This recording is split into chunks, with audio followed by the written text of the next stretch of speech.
அரசியல் பிள்ளைங்கிறாங்க. ஆனா பாண்டிச்சேரி உட்பட எல்லா இடத்துலயும் கூட்டணி உறுதி செய்ய முடியாம இருக்கு. அதை எப்படி பாக்குறீங்க சார்?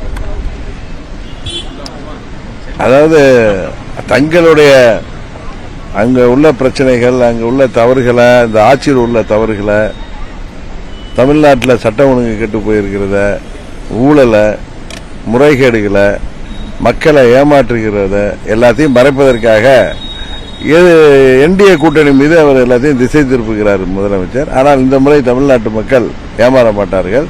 ஏன்னா 21 ஏமாற்று வாக்களித்து விட்டோம் என்று அவர்கள் உணர்ந்திருக்கிறார்கள். எப்பயுமே திமுக மௌன புரட்சி பண்ணி தான் வெளியேற்றுவாங்க. 2001 இருக்கட்டும், 2011 இருக்கட்டும், பாருங்க அதே தான் நடக்க போகுது.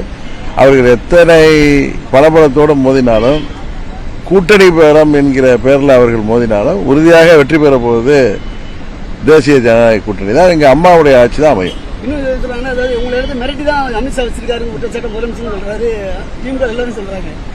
அமித்ஷா மிகவும் அன்பானவர்.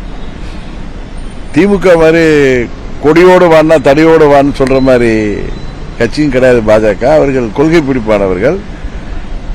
திமுகவை வீழ்த்த வேண்டும் என்பதில் உறுதியாக இருக்கிறார் உள்துறை அமைச்சர். அதனாலதான் அம்மாவின் பிரிந்து கிடந்த தொண்டர்கள் எல்லாம் ஓரணி நினைத்திருக்கிறார். மற்றபடி மிரட்டுவதற்கு ஒன்றும் விஷயம் இல்லை.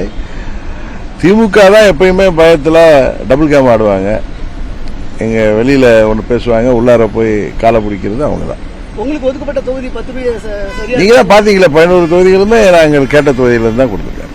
சரி, மறுபடியும் தேர்தல் எப்படி இருக்குன்னு நினைக்கிறீங்க? உறுதியாக தேசிய ஜனநாயக கூட்டணி வெற்றி பெற்று தமிழ்நாட்டில் மீண்டும் மக்களாட்சி அமையும்.